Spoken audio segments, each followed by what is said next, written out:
जय जय श्री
नमस्ते सारस्वते देवे गौरवाणी प्रचारिणे निर्विशेष शून्यवादी पाश्चात्य देशपालिने वाञ्छा कल्पतरुभ्यश्च कृपा सिन्धुभ्यैव च पतितानां पावनेभ्यो वैष्णवेभ्यो नमो नमः।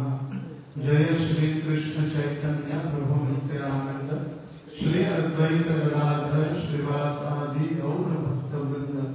हरे कृष्णा कृष्णा कृष्णा हरे हरे, हरे राम राम राम हरे हरे।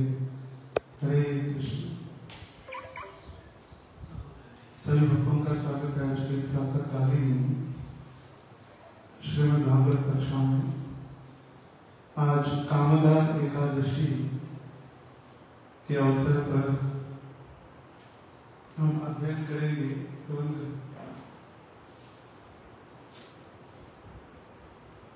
श्री चैतन्य चरितामृत से।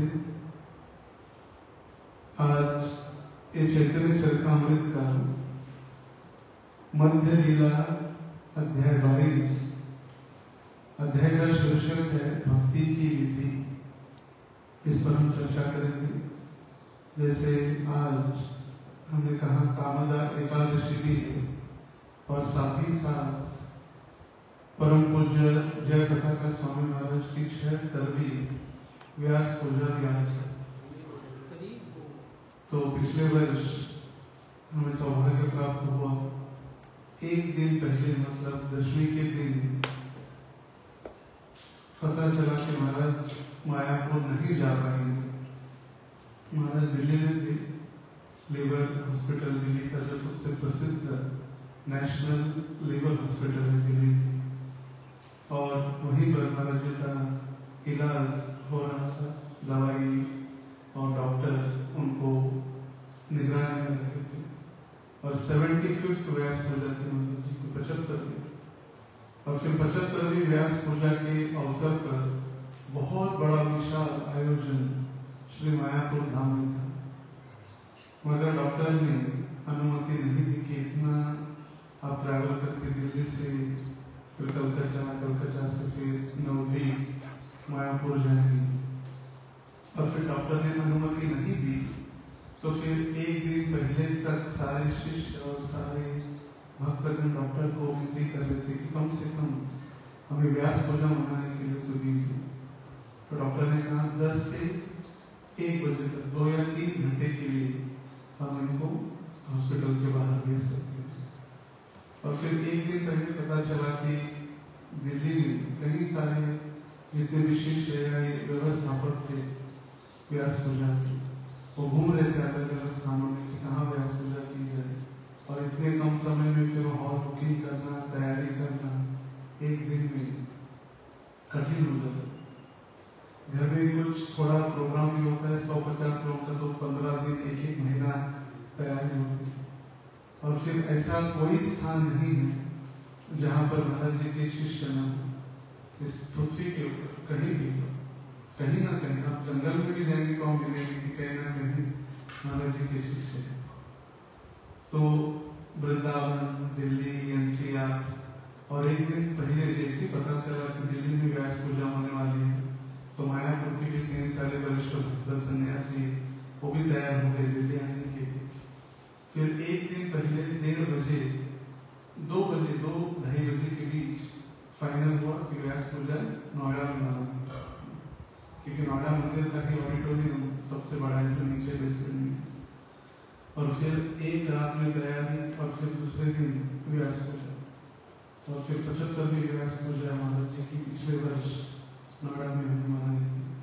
महाराज जी की उपस्थिति, महाराज जी 11 बजे आए एम्बुलेंस में, फिर बेसमेंट में व्यास पूजा, फिर तुरंत अस्पताल। इस वर्ष 76वीं व्यास पूजा श्री धाम मायापुर में मनाई जा रही है।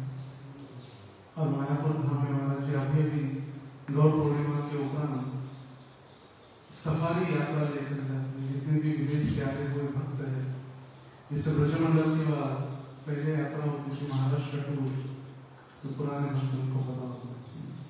गुरु महाराज सभी पश्चिमात्य देश से आए हुए यूरोप, अमेरिका, मॉरिशस, जितने भी भक्त आते थे सारे भक्तों को लेकर महाराष्ट्र में फिर महाराष्ट्र में आरवड़े, चंद्रपुर, सोलापुर, नागपुर, अमरावती, दो अलग अलग समय पर अलग अलग स्थानों पर।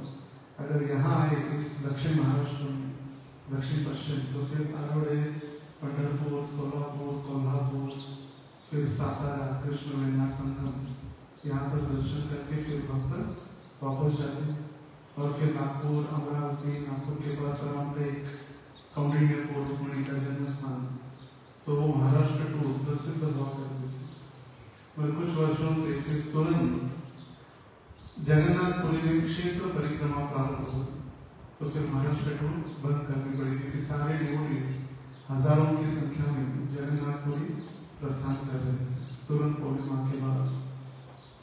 मगर गौर पूर्णिमा के बाद आज भी मायापुर से सफारी यात्रा निकलती है। सफारी यात्रा में दक्षिण भारत के अलग अलग स्थानों, और इस वर्ष सफारी यात्रा रामेश्वरम, फिर कुंभकोण, तिरुपति, मदुरई, ये सारे दक्षिण भारत के अलग अलग मुख्य वैष्णव स्थली का दर्शन करके परसों रात्रि को, मतलब 6 तारीख के रात को महाराज जी मायापुर पहुंचे, और फिर कल से महोत्सव प्रारंभ हुआ है। इसलिए कहा जाता है जय प्रकाश स्वामी नेवर स्टॉप्स, वो कभी रुकने वाले नहीं। हमें थोड़ा सा सर दर्द हो जाता है या पेट दर्द हो जाता है तो हम दिखते नहीं, कितने दिन तक। मगर ऐसी परिस्थिति में 2 बार किडनी ट्रांसप्लांट, लीवर ट्रांसप्लांट, फिर सेल का ऑपरेशन, और फिर ऐसी परिस्थिति में भी वो पीछे नहीं हटे। और इसीलिए कहा गया कि जय प्रकाश स्वामी नेवर स्टॉप, विक्ट्री फ्लैग। जय पताका मतलब विक्ट्री, फ्लैग मतलब ध्वजा, जो हमेशा जय ध्वजा है, कभी उतरते, हमेशा फड़फड़ाते रहते कृष्ण अनावृतन करो। और 76 व्यास पूजा महाराज जी की है, तो उसी के उपलक्ष्य में जो भक्तों के गुण होते हैं, तो भक्तों के गुणों के विषय में आज हम चर्चा करेंगे। ये चैतन्य चरितामृत मध्य लीला अध्याय 22, जिसमें स्वयं चैतन्य महाप्रभु ने भक्तों के गुणों के विषय में मार्गदर्शन किया। और ये गुण कृष्णदास कविराज गोस्वामी को लिख रहे हैं, या चैतन्य महाप्रभु बता रहे। तो ये गुण है कई भक्तों में कुछ मात्रा में, सीमित मात्रा में है, कईयों में नहीं है, मगर अपेक्षा ये की जाती है कि ये गुण हम सभी विकसित करें। जैसे ब्राह्मण दीक्षा देते हुए कोई ब्राह्मण है इसीलिए उसको दीक्षा नहीं दी जाती, वो ब्राह्मण के गुण उनके शरीर में विकसित करे, या उनके कार्यों में ब्राह्मण के गुण विकसित करने के लिए ब्राह्मण दीक्षा दी जाती। वैदिक सभ्यता में अलग अलग दीक्षा नहीं थी, हरिनाम दीक्षा, ब्राह्मण दीक्षा। दीक्षा मतलब गायत्री। मगर भक्ति सिद्धांत सरस्वती ठाकुर ने देखा कि यदि ऐसे ब्राह्मण दीक्षा देते हुए अगर हम चलेंगे, और प्राय इस कलयुग के समय में, तो फिर सारे नीति नियम लोग पालन कर पाएंगे, नहीं कर पाएंगे। इसलिए हरिनाम दीक्षा ये गायत्री लेने की प्रैक्टिस है। हरिनाम दीक्षा देने के बाद पहले तो 2-3 साल हम प्रयत्न करते हैं कि 4 नियमों का पालन, 16 माला जप, फिर वो जब स्थिर हो जाता है तो उसको फिर हरिनाम दीक्षा दी जाती है। तो हरिनाम दीक्षा एक ट्रायल है। और फिर जब ब्राह्मण दीक्षा दी जाती है तो फिर वो वैदिक गायत्री है। ब्रह्म जानाति इति ब्राह्मणः जन्मना जायते शूद्र संस्कारा भवेत् द्विजः, तो उसका पुनर्जन्म हो जाता है। एक व्यक्ति जब माता पिता से जन्म लेता है तो फिर वो पहला जन्म है, और दूसरा जन्म जब गुरु गायत्री जब देते हैं तो गायत्री माँ बन जाते हैं और गुरु पिता बन जाते हैं। जैसे पक्षी को भी द्विज कहा गया है, पहला जन्म अंडे में, दूसरा जन्म अंडे के बाहर, तो द्विज 2 बार जन्म होता है। लोग कहते हैं अंडे में थोड़ी कुछ जीव है, अंडा खा सकते हैं, अंडा शाकाहारी है, अंडे के अंदर भी जीव है। पहला जन्म अंडा है, दूसरा जन्म उसका पक्षी के रूप में रूपांतरित हो जाता है। उसी प्रकार हमारा पहला जन्म हो जाता है माता पिता के द्वारा, और दूसरा गुरु के द्वारा। तो द्विज मतलब दूसरी बार जन्म लेते हैं। या 2 बार जिसका जन्म हुआ है। तो चैतन्य महाप्रभु यहाँ पर बता रहे कि ये सारे गुण भक्तों में विकसित करने की अपेक्षा है। जैसे भगवान भगवत गीता के 12वें अध्याय में कहे कि कौन मुझे अच्छा लगता है, कौन ऐसा भक्त है जो मैं जिससे प्रेम करता हूँ या मेरे लिए वो प्रिय भक्त है। तुल्य निंदा स्तुति मौनी संतुष्ट हो ये न केनचित् अनिकेत स्थिरमति भक्तिमान में प्रियो नरहर। तुल्य निंदा, निंदा स्तुति सममानिति ये संत पूर्ण धैर्यवंत साधु ऐसे। उसी श्लोक का मराठी में भाषण करें। तुल्य निंदा स्तुति मौनी, निंदा और स्तुति जिसके लिए समान है। तुल्य निंदा स्तुति मौनी संतुष्ट ये न केनचित्, और हर परिस्थिति में संतुष्ट हो जाता है या संतुष्ट रहता है। स्तुति करने से आनंदित और कष्ट आने से या निंदा करने से दुखी नहीं होता। वैसे कई गुण भगवत गीता में भगवान बताए, 26 गुण भगवत गीता में भगवान ने बताए ब्राह्मण के, मगर यहाँ पर वैष्णव के 26 क्वालिटीज या गुणों के विषय में कृष्णदास कविराज गोस्वामी लिख रहे हैं, जिनका वर्णन स्वयं चैतन्य महाप्रभु ने किए हैं। तो इसका वर्णन करते हुए कृष्णदास कविराज गोस्वामी भागवतम का एक श्लोक यहाँ पर उपयोग कर रहे। ये भागवत के 5वें स्कंद का 18वें अध्याय का 12वां श्लोक है। यस्यासि भक्तिर् भगवती यकिंचना सर्वै गुणैस्तत्र समासते सुरा हराव भक्तस्य कुतो महद्गुणा मनोरथेना सती धावतो बहि। जब कोई व्यक्ति भगवान की भक्ति में लग जाता है तो उसके जीवन में अपने आप सारे अच्छे गुण प्रकट होने लगते हैं या वो गुण दिखाई पड़ते हैं। भौतिक संसार में भले ही कितने भी अच्छे गुण हो, मगर वो सिर्फ कुछ समय के लिए होते हैं। थोड़ा भी कुछ कष्ट आने से उस व्यक्ति तुरंत विचलित हो जाता है। जैसे महाराज कहते बार बार कि कोई व्यक्ति, बहुत सारे लोग मौन व्रत धारण करने के लिए हिमालय या जंगल में चले जाते हैं और वहां पर मौन रहते हैं, फिर शहर में आ जाते हैं और फिर शहर में आने के बाद भी उनको यदि पूछा जाए कैसे इतने साल मौन रहे, तो फिर वो कहते हैं वहां पर बात करने के लिए कोई नहीं है, या उनको कुछ कहना है तो फिर वो लिख ही देते हैं कि मुझे ये चाहिए, फिर वो भी इनडायरेक्टली बात करना ही हो गया। मगर यहाँ पर प्रभुपाद जी अनुवाद कर रहे हैं, कृष्ण में जिस व्यक्ति की अविचल भक्ति में श्रद्धा होती है, उस व्यक्ति में कृष्ण तथा देवताओं के समस्त गुण सद्गुण सदा प्रकट होते हैं। जिसका हम चिंतन करते हैं उसी के गुण हमें प्रकट होने लगते हैं। ध्यायतो विषयान् पुंसः संगस्तेषु उपजायते। और यहाँ पर उल्टा है, यहाँ पर हम आध्यात्मिक गुणों के लिए चिंतन करें तो फिर वो गुण धीरे धीरे धीरे धीरे भक्त के जीवन में प्रकट होने लगते हैं। जैसे मैं एक बार कह रहा था कि जैसे नई जब शादी होती है नव विवाहिता वधूवर की, तो शादी के समय देखिए पति और पत्नी के दोनों के फोटोग्राफ्स टोटली अलग है, दोनों अलग अलग दिखते हैं।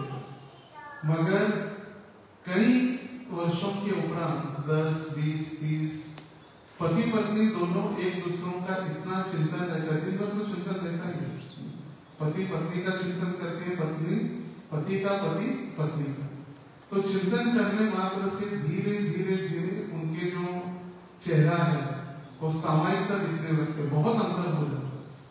पहले का जो था शादी के समय में और अभी चिंतन करने से, जैसे शास्त्र में उदाहरण दिया गया है, जब पक्षी अपने अंडे के ऊपर बैठ के जन्म देते हैं और मछलियां अपने सिर्फ अंडों के ऊपर देख देख कर बच्चों को जन्म देते हैं, और जो कछुआ है अंडे देता है रेती में और रहता है पानी में, अपने चिंतन से बच्चों को जन्म देता है। तो फिर ये सारे कार्यकलाप उसमें चिंतन सबसे बड़ा है, क्योंकि चिंतन मन के द्वारा बुद्धि के ऊपर और बुद्धि के द्वारा अपने शरीर के ऊपर नियंत्रण करते थे। और इसीलिए गौड़ीय संप्रदाय में जो भक्ति है और भक्ति की विशेषता परकीय भावे जहां ब्रजे के प्रचार, परकीय भक्ति श्रेष्ठ की गई है। स्वकीय भक्ति से ज्यादा परकीय भक्ति। स्वकीय मतलब भगवान श्री कृष्ण द्वारकाधीश 16,108 रानियों के साथ रहते थे, वो गया स्वकीय भक्ति। हर रोज भगवान उनके साथ मिलते, बैठते, उठते, बात करते। मगर परकीय रस भगवान की अनुपस्थिति में उनका तीव्रता से चिंतन करना। जैसे उदाहरण दिया जाता है, कभी कभी युवक 20-25 साल माता पिता के साथ रहते हैं, उस समय उतना प्रेम या उत्कंठा उतनी नहीं रहती जितना वो आर्मी में चला जाने के बाद। जब देश की सेवा के लिए चला जाता है, सेना में भर्ती हो जाता है, तो उसकी सारी चीजें देख के घर वालों को उसको याद आती है। उसकी कैप है, शर्ट है, उसके कपड़े हैं, और वो स्मरण तीव्र होता है। इसीलिए परकीय भावे जहां ब्रजे के प्रचार, परकीय भाव, भक्तों का नाम भी रखा जाता है परकीय भावदास। परकीय मतलब भगवान के अनुपस्थिति में, उनके विरह में उनका चिंतन करते हुए भगवान की भक्ति करना। तो यहाँ पर श्री प्रभुपाद जी लिख रहे हैं, किंतु जिसमें पूर्ण पुरुषोत्तम भगवान के प्रति भक्ति नहीं होती, उसमें कोई सद्गुण नहीं होते। वह भौतिक जगत में मानसिक कल्पना में लगा रहता है, जो भगवान का बाह्य लक्षण है। कभी कभी हमको लगता है कि बहुत अच्छा आदमी, बहुत नम्र है, मगर थोड़ा सा भी कुछ कष्ट आने के बाद तुरंत विचलित हो जाते हैं। मगर भक्तों के जीवन में ऐसा नहीं होता। तो आगे कृष्णदास कविराज गोस्वामी समझा रहे, यही सब गुण है वैष्णव लक्षण, सब कहा दर्शन। ये सारे दिव्य गुण शुद्ध वैष्णवों के लक्षण हैं और इनकी पूरी व्याख्या नहीं की जा सकती, किंतु मैं इनमें से कुछ महत्वपूर्ण गुणों को इंगित करने का प्रयास करूंगा। वैष्णव क्रिया मुद्रा विज्ञ है न बुझाए। भगवान को जानने से कठिन वैष्णवों को जानना है, क्योंकि भगवान ने तो कह दिया कि मैं भगवान हूँ, मन मना मोहन भक्तो मध्याजिमा नमस्करो। भगवान ने कहा कि मेरी पूजा करो, मुझे नमस्कार करो, मेरी आराधना करो, मुझे शरणागत हो जाओ। मगर भक्त जैसे जैसे जैसे प्रगति करने लगते, वैसे वैसे अपने आप को वो तुच्छ समझने लगते, अपने आप को वो इतना नीच समझने लगते कि सबको लगता है कि ये थोड़ी कैसे भक्त हो सकता है। जैसे भरत महाराज के जीवन में हम देखते हैं, जब भरत महाराज जड़ भरत बने, हिरण के प्रति आसक्त हुए, फिर हिरण बने, हिरण के बाद तीसरा जन्म हुआ जड़ भरत। तो उन्होंने पहले डिसाइड कर लिया था कि मैं इस संसार में मेरी बुद्धि का उपयोग नहीं करूंगा। पहले मैंने थोड़ी अति दया थी, तो फिर मुझे हिरण बनना पड़ा। हरी हरी करते करते फिर हिरण करने लगा। फिर दूसरा जन्म लिया, हिरण होना पड़ा। फिर अभी बुद्धिमानी से हिरण जब हुए, तो साधुओं के कुटिया के पास ही रहते थे। साधु जो भी प्रसाद देते, साधुओं का संग प्राप्त होता। फिर जब जड़ भरत बने, तो जड़ भरत बनने के बाद उन्होंने सारे संसार से अपने आप को अलग रखा, सीधे बैठे निंदा लेते। तो फिर सारे संसार के जब अलिप्त रखा, तो लोगों को लगा पागल है। तो लोग उनके ऊपर बर्तन धोया हुआ पानी या जो झूठा सब एकत्रित किया हुआ उसका पानी, कभी कभी मलमूत्र बच्चे उनके ऊपर विसर्जित कर देते। शांत कुछ नहीं होता। इतना रास्ते पर लोगों को, जो पागल व्यक्ति है उसको पत्थर मारा जाता है, बच्चे चिढ़ाते हैं, तो कुछ नहीं, हंसते रहता है, बड़बड़ते रहता है, उसको पता नहीं वो क्या कर रहा है। जब व्यक्ति बोलता है तो उसकी योग्यता समझ में आती है। जैसे चाणक्य पंडित कहे, मूर्खों की शोभते तावत सभायां वस्त्र वेष्टिता। एक बहुत सुंदर कपड़े पहनकर सभा में आके बैठने से व्यक्ति बुद्धिमान नहीं बनता। जब वो बोलने लगता है मूर्खों की शोभते तावत, मूर्ख एकदम सुंदर कपड़े पहनकर अच्छे से सभा में आकर बैठ गए, मगर जब अपना मुंह खोलता है तो पता चलता है इसकी योग्यता क्या है। उसी प्रकार यहाँ पर ये मूर्ख जैसे रहते थे, कुछ नहीं बोलते, लोग उनके ऊपर पत्थर फेंकते, कचरा फेंकते, कुछ नहीं बोलते। मगर एक समय जब राजा रघुगण आत्म साक्षात्कार के लिए जा रहे थे गंगा सागर, पालकी में बैठ गए, और उस समय उनको पालकी उठाने के लिए जब कहा, जब उनके पैर में उन्होंने देखा अलग अलग की चींटी आ रही है, तब वो रुकते, ब्रेक लगा के, तब जाकर जड़भरत महाराज रघुगण को उपदेश देने लगे।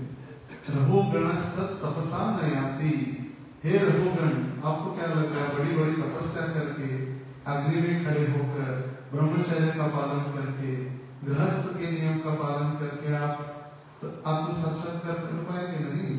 बिना महत्पाद रजोभिषेकम, जब तक आप साधुओं की या भक्तों के धोया हुआ चरणों का पानी जिससे आप मस्तक अभिषेक नहीं कर लेंगे, तब तक कोई आत्म साक्षात्कार होने वाला नहीं। तो इसीलिए कृष्णदास कविराज दास गोस्वामी बता रहे, वैष्णव क्रिया मुद्रा विज्ञे न बुझाए। बहुत सारे अनंत गुण, हरि अनंता, हरि तथा अनंता। अभी मनुष्यों में ही 4 लाख प्रकार के मनुष्य हैं।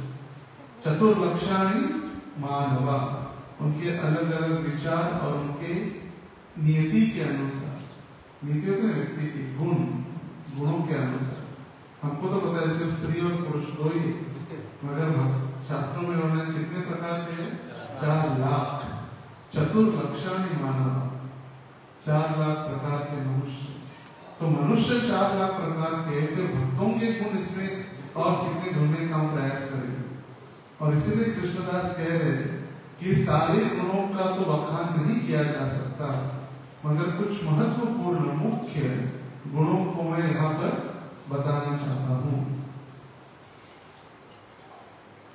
वे आगे कह रहे हैं, कृपालु अक्रोध द्रोह सत्य सारसा, निर्दोष वदाम्य मृदु शुचि अकिंचन, सर्वोपकारक शांत कृष्णैक शरण, अकाम अनिह स्थिर विचिक्षण गुण, मित भुक्त अप्रमत्त मानद अमानी, गंभीर करुण मैत्र कवि दक्ष मौनी।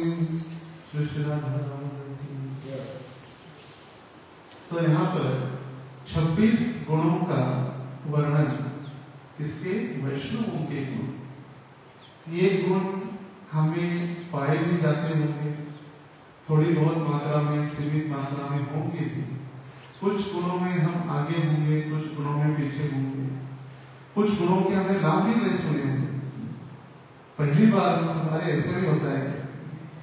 तो इन सारे गुण हम जो अध्ययन कर रहे हैं या चर्चा करने का प्रयास कर रहे हैं, जिससे ये गुण हम भी अपने जीवन में इसको उतारने का प्रयास करें। और ये तभी संभव होगा जब हमें गुरु और वैष्णवों का आशीर्वाद हो। हम इतने शुद्ध या शक्तिशाली नहीं कि हमारी साधना या हमारे बल, हमारे शक्ति के आधार पर हम ये गुण प्रकट कर पाएंगे। इम्पॉसिबल है। ये गुण के मार्केट में नहीं मिलते। मैं बहुत अमीर हूँ, 1 लाख रुपए ले लो, इसमें से 10 गुण मुझे देना है ना, ये नहीं शास्त्र में मिलने वाले हैं। ये भक्तों के द्वारा आचरण किए गए गुण हैं।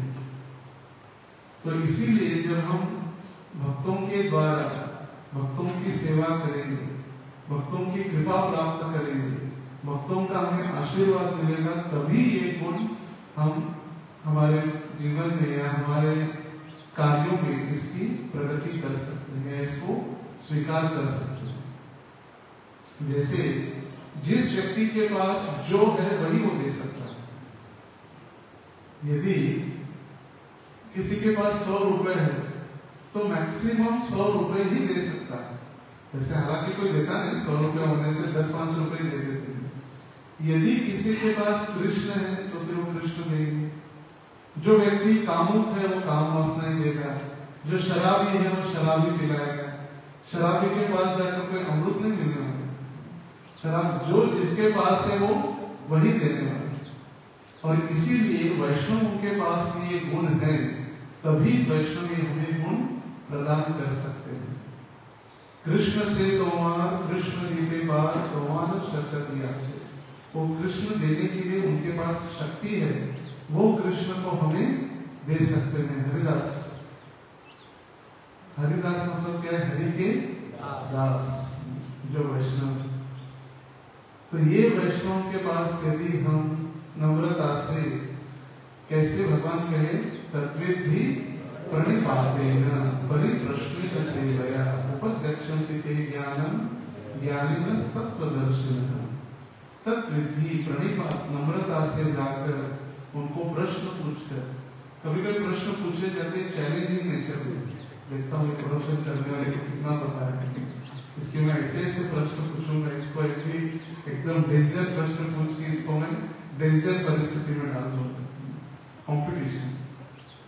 या कभी कभी जानबूझकर प्रवक्ता के अंदर प्रश्न पूछे जाते हैं जिससे उनको नीचा स्थान दिखाया जाए, या हमारे पांडित्य का प्रदर्शन करने के लिए, देखो मैं कितना पंडित हूँ। कभी कभी भगवत गीता के ऊपर प्रवचन होता है, पूछा जाता है किसी कोई प्रश्न है, तो फिर महाशय कोई छंदोग्य उपनिषद या मार्कंडेय पुराण से आके प्रश्न पूछते हैं, तो फिर लोगों को लगता है देखो कितना पंडित है।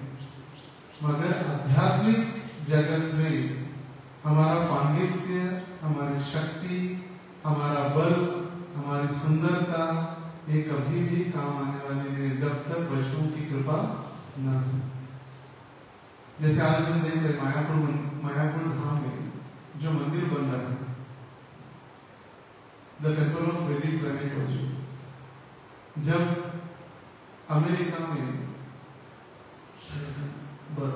बर्कली मंदिर में जब प्रभुपाद जी थे और दो चार शिष्यों के साथ प्रभुपाद जी डिस्कस कर रहे थे माया को, और कह रहे थे कि माया मंदिर हमें सबसे बड़ा मंदिर, द वर्ल्ड हेडक्वार्टर्स मायापुर में बनाना है, और वो मंदिर बनाने के लिए बहुत सारी धनराशि लगने वाली है। तो फिर दूर में ही अमरीश प्रभु बैठे थे और फिर सारी आइडिया बताने का प्रभुपाद जी कहे Amrish can support the finance, बस ऐसे हंसी मजाक में बोल दी।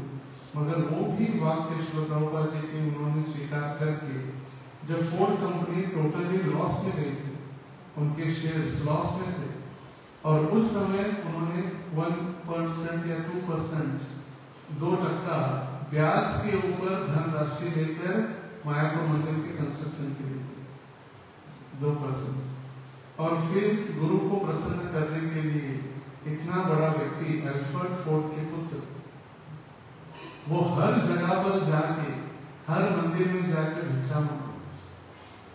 हमारी थोड़ी स्टेटस हो जाता है, हमको लगता है हम थोड़ी डिस्ट्रीब्यूशन करें, हम थोड़ी दक्षिणा मांगने चाहिए, हम थोड़ी कलेक्शन के लिए दें। अच्छा लगता, क्या कहेंगे लोग मुझे, मैं बड़ा इंडस्ट्रियलिस्ट हूँ, मैं बड़ा डॉक्टर हूँ, मैं बड़ा बिजनेसमैन हूँ, मैं थोड़ी जाऊँगा 20-25 रुपए कलेक्शन करने। मगर इतने बड़े फोर्ड कंपनी के इकलौते वारिस और इकलौते मालिक, और खुद नहीं अपने पत्नी के साथ, चलो खुद भी जाते तो बात अलग है, गुरु थे, गुरु की आज्ञा पालन करने के लिए उनकी पत्नी स्वाहा माता जी के साथ दोनों जाते हैं हर स्थान। भारत में भी गए, पूरे विश्व भर में गए। आने वाले 18 अप्रैल से अभी यूरोप में जा, पूरा यूरोप कवर कर, फाइनल जो अभी इंटीरियर जो बचा है उसके लिए धनराशि एकत्रित कर।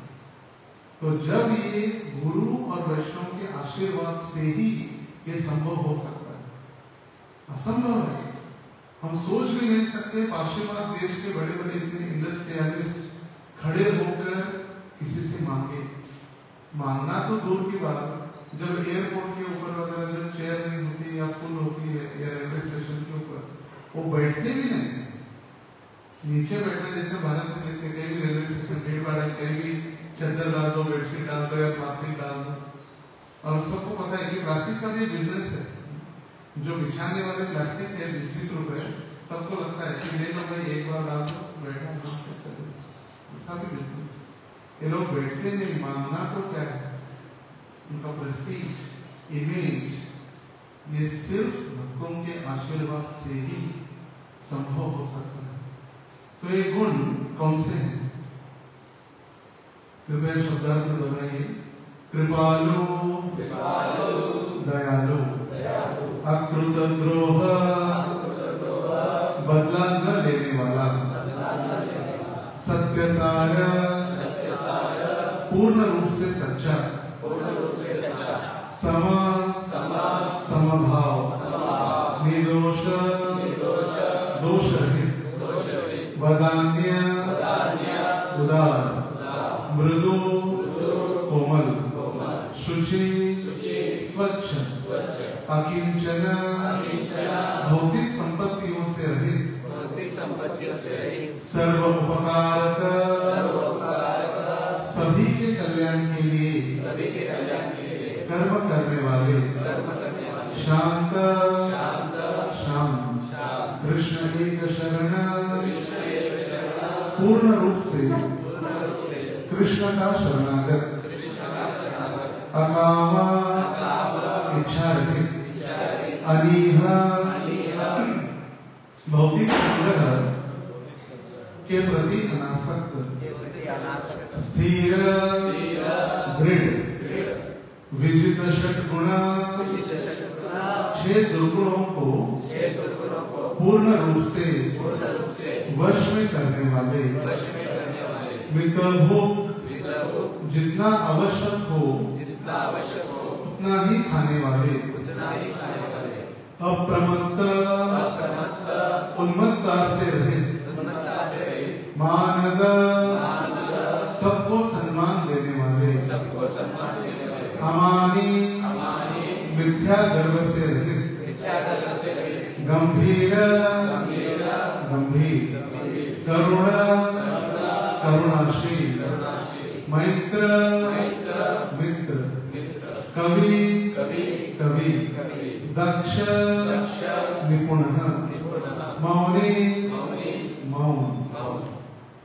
तो जो 26 गुण कृष्णदास कविराज गोस्वामी बता रहे, तो हमें ध्यान से इसके ऊपर चिंतन करने के पहले हमें ये समझ लेना चाहिए कि इस वैष्णव गुणों का चश्मा लगा के हम दूसरों को जज नहीं कर सकते। अरे नम्र नहीं, अरे ज्यादा खाता है, मित्र मतलब जितनी आवश्यकता है वह ज्यादा खा रहा है, ये ज्यादा सो रहा है।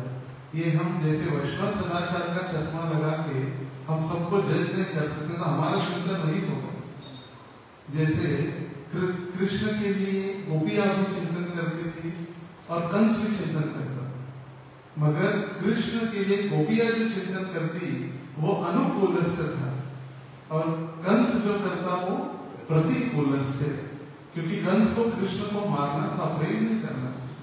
तो यदि हम भी इसका चिंतन करते हुए सबको अरे प्रणाम गलत किया, अरे ज्यादा खा लिया, अरे ज्यादा सो गया, अरे नम्र नहीं, इसकी वाणी मृदुल नहीं है, अगर यही हम चिंतन करेंगे तो वो शुद्ध हो जाएगा और उसके सारे अवगुण हमारे अंदर आ जाएंगे। इसलिए सबसे महत्वपूर्ण है, जब भी हम ऐसे टॉपिक्स के ऊपर विषयों पर चर्चा करते, वैष्णव सदाचार हो या वैष्णव के गुण हो, ये हमारे लिए, दूसरों को जज करने के लिए नहीं, हमें ये गुण विकसित करने का हमें प्रयास करना है। अनुवाद। भक्तगण सदैव कृपालु, विनीत, सत्यवादी, सबके प्रति समभाव रखने वाले, निर्दोष, उदार, मृदु तथा स्वच्छ होते हैं। उनके पास भौतिक संपत्ति नहीं होती और वे हरेक के लिए उपकार का कार्य करते हैं। वे शांत, कृष्ण के शरणागत तथा इच्छा रहित होते हैं। वे भौतिक उपलब्धियों के प्रति उदासीन रहते हैं और भक्ति में स्थिर रहते हैं। वे 6 दुर्गुणों काम, क्रोध, लोभ आदि पर पूरा नियंत्रण रखते हैं। वे आवश्यकता के अनुसार खाते हैं और उन्मत्तता से अप्रभावित होते हैं। वे दूसरों को आदर देने वाले, गंभीर, दयालु तथा झूठी प्रतिष्ठा से रहित होते हैं। वे मैत्रीपूर्ण, कवि, दक्ष तथा मौन होते हैं। तो तात्पर्य तो नहीं लिखा है प्रभुपाद जी ने, क्योंकि सारे सिंपल ही है, फिर भी हम इसको कुछ सुनने का प्रयास करेंगे। और आगे कृष्णदास कविराज गोस्वामी फिर आगे साधु का वर्णन करते हैं। तितिक्षवा कारुणिका सुहृदा सर्वदेहिना अजात शत्र वह शांत साधवो साधु भूषण। एक इसके लिए कहा गया है ये श्लोक, किसका वर्णन किया गया श्लोक में? युधिष्ठिर महाराज का। साधवो साधु भूषण तितिक्षवा कारुणिका सुहृदा सर्वदेहिना अजात शत्रु। युधिष्ठिर महाराज के जीवन में कोई भी शत्रु, ऐसा कोई शत्रु नहीं तो हमने जन्म लिया और किसी के प्रति, इसलिए उनके लिए श्लोक वर्णन किया गया है। तो कृष्णदास कविराज गोस्वामी जो 26 प्रकार के गुण कहे, तो 26 प्रकार के गुण क्या है इसका हम संक्षिप्त में चर्चा करने का प्रयास करेंगे। तो सबसे पहले कृष्णदास कविराज गोस्वामी कहे कि वे सभी के प्रति दयालु है, सभी के प्रति। कभी भी भक्त ग्रुपिज्म नहीं करते। जैसे आजकल हम सुनते हैं ग्रुप ग्रुपिज्म, फैमिली ग्रुपिज्म या जातिवाद, या अपने जाति के हैं, ग्रुप्स नहीं होते, सभी के लिए समभाव। कभी कभी जो अति प्रगतिशील भक्त है वो सोचते हैं कि मेरे पैरों के नीचे कीड़े या चींटियां मर गए तो वैकुंठ चले जाएंगे, क्योंकि मैं इतना बड़ा भक्त हूं तो मैं इनको शरणागत हो गए। मगर भक्त जो है किसी को भी कष्ट नहीं देता, तो सभी के प्रति दयालु है, चाहे वो प्राणी हो, पक्षी हो, कोई अन्य जीव हो। कभी भी हमें जानबूझकर किसी को कष्ट देने की आवश्यकता नहीं। सिर्फ 2 प्राणियों को या 2 जीवों को मारने की अनुमति दी है, सांप और बिच्छू, स्कॉर्पियन एंड स्नेक। मगर उसमें भी अगर सांप को यदि हम पीड़ा नहीं पहुंचाएंगे तो भी कुछ नहीं करेंगे। अगर हम उसके मार्ग में जाकर उसको पीड़ा देंगे, कष्ट पहुंचाएंगे, तो तभी वो डसने का प्रयास करता है। जैसे खेती में कई सारे किसान कभी कभी दोपहर में सो जाते हैं किसी पेड़ के नीचे होकर, धूप ताप में जब काम करते करते दोपहर में थोड़ा विश्राम के लिए सो जाते, तो सांप उनके शरीर के ऊपर से चला जाता है, पता ही नहीं चलता। मगर वही किसान सांप को देखकर यदि उसकी पीड़ा देने का प्रयास करता है, तभी फिर वो डसने के लिए आता है। मनुष्य ही एक ऐसा व्यक्ति है जिसको सब कुछ भोग करना। प्रभुपाद उदाहरण देते ना उपदेशामृत में, अत्याहार प्रयास। एक चावल का बोरा, तांदळाचं पोकर, चावल का बोरा यदि एक चौराहे में ला के रखो, चींटी आएंगी, कुछ दाने चुभेगी, चले जाएगी, गाय आएंगी, कुछ खाएगी और चले जाएगी। मनुष्य सारा उठा के लेकर घर चला जाएगा, चलो फुकट में मिला, इसको लेके जाते, जितना आएगा वो खाएगा, बाकी का अगले दिन के लिए संभाल के रखेगा। वो दयालु नहीं, इसीलिए कहा है ईशावाद से विदम सर्वम यत् किंचन जगत त्यागम जगत। हम दूसरे के हिस्से का भी लेने का प्रयास करते, इसीलिए फिर हम निर्दयी बन जाते हैं। दयालु का विरुद्ध है निर्दयी, दुष्ट प्रवृत्ति बढ़ जाती है। क्योंकि देखो हमारे पास जितना है उससे अधिक होना चाहिए, ये भी चाहिए, वो भी चाहिए, ये भी चाहिए। फ्रिज नहीं रहेगा तो कैसा होगा? पहले तो मटके में पानी पीते ही कितना है, फिर फ्रिज नहीं रहेगा तो हम जिएंगे कैसे? वॉशिंग मशीन नहीं रहेगी तो कैसे होगा? फिर वॉशिंग मशीन, फ्रिज है, मिक्सर है, सारी चीजें, फिर शरीर को कष्ट कहाँ है? फिर शरीर को कष्ट है, फिर दवाई के लिए पैसा दो। शरीर में हलचल नहीं है, कुछ कष्ट नहीं है, फिर बीपी बढ़ गई, शुगर बढ़ गया। पहले सारे चक्की के ऊपर आटा गेहूं पीसने का काम कर रहे, आटा कभी पीसा नहीं जाता, गेहूं पीसा जाता। तो ये सारे कार्य भी कम। तो वैष्णव क्या है, हरेक जीव के प्रति दयालु है। दूसरा, वह किसी को अपना शत्रु नहीं मानता। जैसे अपनी समझ होगी या अपने मन में जैसे विचार होंगे, ऐसे सामने वाले व्यक्ति के मन में भी वही परिवर्तन हो जाता है। यदि हम किसी को सोच रहे हैं मेरा शत्रु है, मेरा शत्रु है, फिर वो भी सोचने लगता है नहीं मेरा शत्रु, क्योंकि परमात्मा हर एक हृदय में है और हर एक हृदय के बाहर वो अलग भी है नारायण के रूप में, और वही नारायण हर एक जीव के रूप में परमात्मा हर एक हृदय में है। तो सब भगवान को पता है कि किसके हृदय में क्या चल रहा है। तो इसीलिए उसका तुरंत इसलिए कहा ना डायरेक्ट दिल से, रोज अपने दिल की बात समझिए। प्रभु जी नहीं समझे, परमात्मा है जो उनको ज्ञान दे रहा है। हर एक हृदय में जो स्थित है, हृदय अर्जुन तिष्ठति, और इसीलिए कभी भी जो भक्त है सभी के हृदय में परमात्मा है, इसलिए कभी उनको शत्रु नहीं समझता। जैसे भगवद गीता में भगवान कहते हैं सुनी चैव स्वभाग्येच पंडिता समदर्शिना ब्राह्मणे गवि हस्तिनी।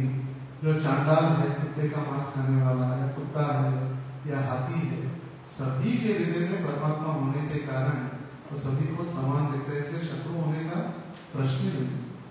तीसरा, वह सत्यवादी है, मतलब हमेशा सत्य के मार्ग पर चलने वाला, सत्य बोलने वाला और सत्य के मार्ग पर चलने वाला, मतलब भगवत भक्ति में सत्यम परम धीमहि, सत्य के मार्ग पर चलने वाला।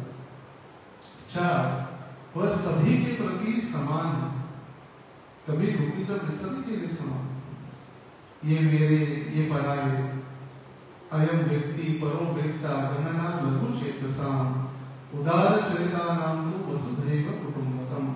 ये मेरे हैं, ये पराये हैं, ये मेरे हैं, इसलिए आप अंदर आए, ये पराया आप बाहर जाए। ये मेरे हैं, आप गुलाब जामुन खाइए, ये दूसरे आप बुद्धि लेकर चले जाइए।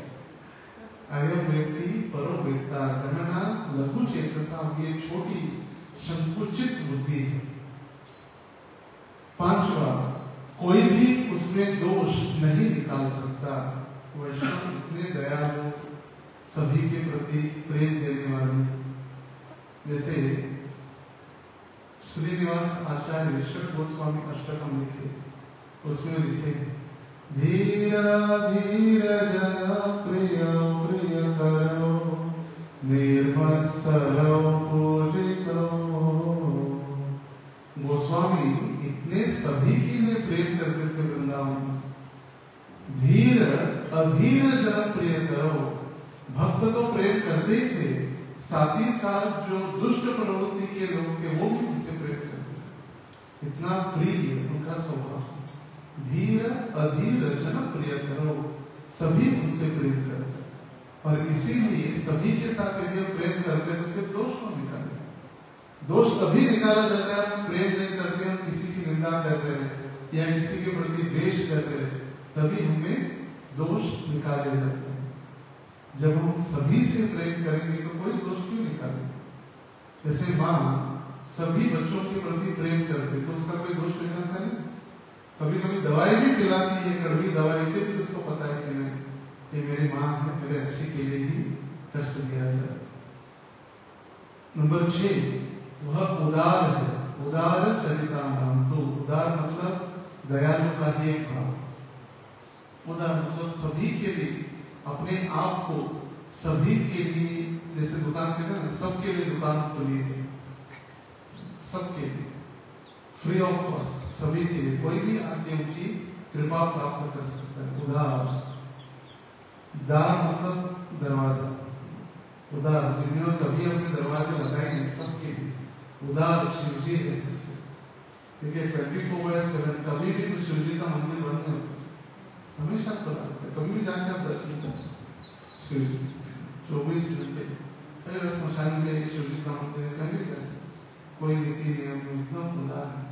जो भी उनके पास आता है तुरंत उनको जो चाहिए दे लो, डिस्टर्ब मत करो, मुझे जब करना है, लड़की चाहिए लड़की, जॉब चाहिए जॉब दो, पैसा चाहिए पैसा दो, धनम दे पुत्रम दे, जो चाहिए ले लो। आशुतोष तुरंत प्रसन्न होने वाले, क्योंकि उनको राम नाम में जब में रुचि इतनी है कि उनको डिस्टर्ब नहीं वो होना चाहिए, इसलिए जो चाहिए तुरंत दे देती है। वह सौम्य है, सौम्य मतलब मृदु, कोमल। तो इसका मतलब नहीं कि कोमल है तो जो भी कुछ करेंगे तो वैष्णव सहन करेंगे या शांत रहेंगे। कुसुमाकर कौमलः वज्रावती कठोर है, वैष्णव के लिए कहा गया है। जब कोई वैष्णव निंदा करता है या कृष्ण के प्रति अपराध करता है तो वज्रावती कठोर है, वज्र से भी अधिक कठोर बन जाते हैं। मगर जब वैष्णव दूसरों के लिए कोई भक्ति कर रहा है या अपने लिए कोई कष्ट दे रहा है तो फिर सहन कर देते, पर दुखे दुखी पर सुखे सुखी। दूसरों का दुख देखकर वो दुखी हो जाते हैं, दूसरों का आनंद देखकर वो सुखी होते, आनंदित होते हैं। वह हमेशा साफ रहते हैं, स्वच्छ। हमें लगता है भक्त बन गए, हम वैरागी बन गए, ऐसे भी रह सकते, फटे हुए कपड़े पहन सकते, कभी भी नहा सकते, नहीं ना, वैराग। इसलिए स्पष्ट लिखा हमेशा साफ रहते हैं। ऐसे भक्त या ऐसे वैरागी न बने जिनके पास जाना भी मुश्किल हो जाए या पास जाने के लिए मास्क लगाना पड़े, गंदगी आएगी, बदबू आएगी। जो कृष्ण की सेवा में होता है सदैव साफ होता है। और विशेष रूप से जो ब्राह्मण है, जो अर्चा विक्रम की सेवा करे, शुचि स्वच्छता हमेशा साफ होता है। इसलिए हमें ध्यान देना चाहिए कि हम वैरागी तो बने मगर हमें स्वच्छता का भी पालन करना आवश्यक है। नंबर 9, वह संपत्ति से रहित है। अभी संपत्ति रहित इसका अर्थ है कि भौतिक संपत्ति या ऐश्वर्य उसके पास है मगर उससे आसक्त नहीं। संपत्ति है, जैसे संपत्ति नहीं होना या होना गलत नहीं, उसका उपयोग हम किस प्रकार कर।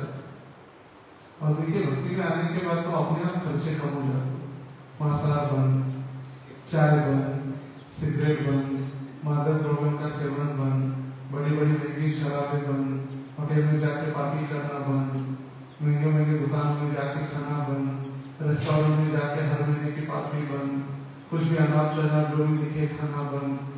कितना उपयोग है, आनंद है, ऑटोमेटिक सारे खर्चे कम।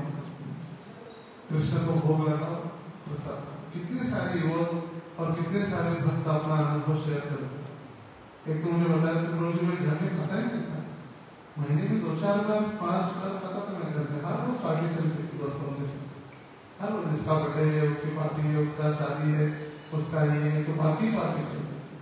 और जब से हम भक्त बने अपनी यहाँ, पहले हम घर में रात के 12 बजे तक आते नहीं थे, अभी 9 बजे घर में आने लगते। पहले हम लेट आते तो घर में सारा वातावरण बिगड़ जाता था, झगड़े होते थे। अभी समय पर आता हूँ, सभी के साथ बैठकर खाता हूँ, तो इसलिए अपने आप प्रेम भी बढ़ते। Family that praise together stage together, और उसी के साथ family that eats together stage together. समय पर सभी एकत्रित कुटुंब के साथ बैठकर जो भोजन करते वो कुटुंब भी साथ में रह सकते। आजकल फास्ट ट्रैक और फास्ट फूड के चक्कर में कोई बैठकर खाते ही नहीं, और सबका समय अलग अलग है। युवराज आते हैं रात के 11 बजे, माता खाती है शाम को 7 बजे, तो कहाँ से प्रेम करें। फोन आ जाता है, बस आप खा लो, मैं लेट हो रहा हूँ, या मैं बाहर खा रहा हूँ, कहाँ से प्रेम करें। वैदिक सभ्यता में आप देखिए, या आज भी हम देख सकते हैं कितने सारे पशु हैं, पक्षी हैं, कभी बीमार होते नहीं होते, क्योंकि जैसे ही सूर्यास्त हो जाता है अपने आप घर चले जाते हैं। सूर्यास्त होने के बाद कुछ नहीं खाते, रात के 12 बजे तक वो पार्टी नहीं करते पेड़ के ऊपर बैठ कर। सूर्यास्त के बाद वो कुछ नहीं खाते और सूर्यास्त के बाद अपने अपने घर में पहुंच जाते हैं। कभी वो कभी बीमार नहीं, और हम अनलिमिटेड सब कुछ करते, unlimited data plan, unlimited talk time, unlimited बीमारी, अनलिमिटेड हो जाता है।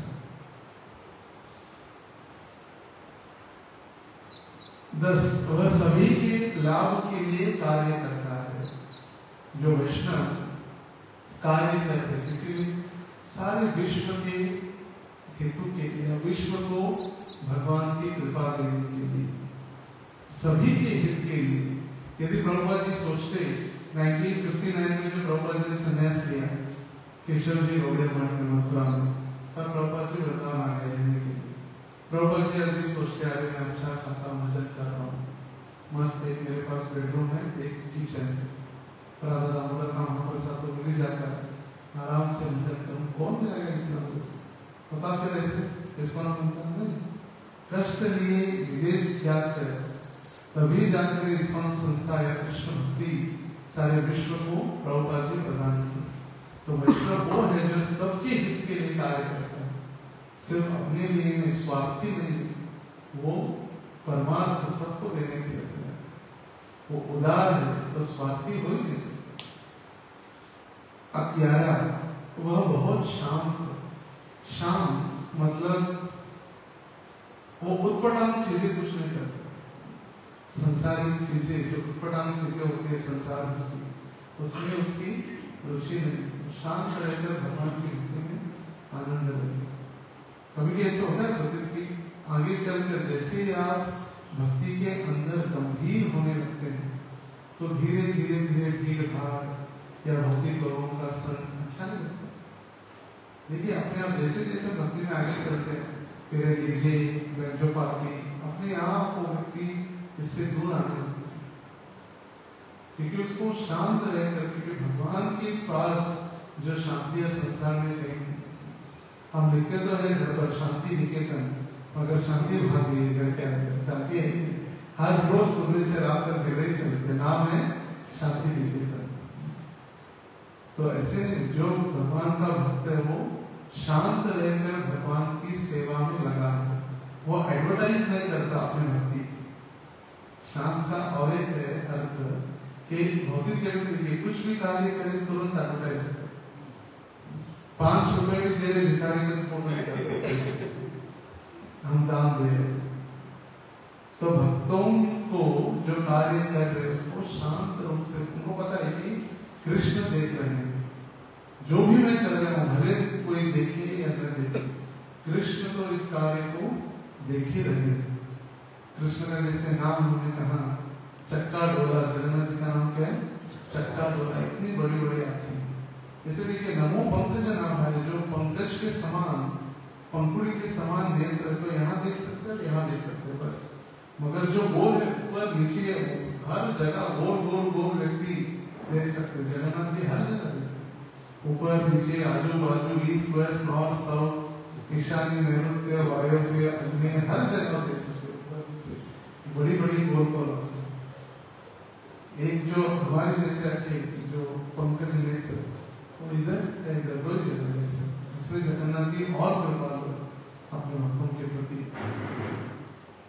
12 वह हमेशा कृष्ण के प्रति समर्पित रहता है।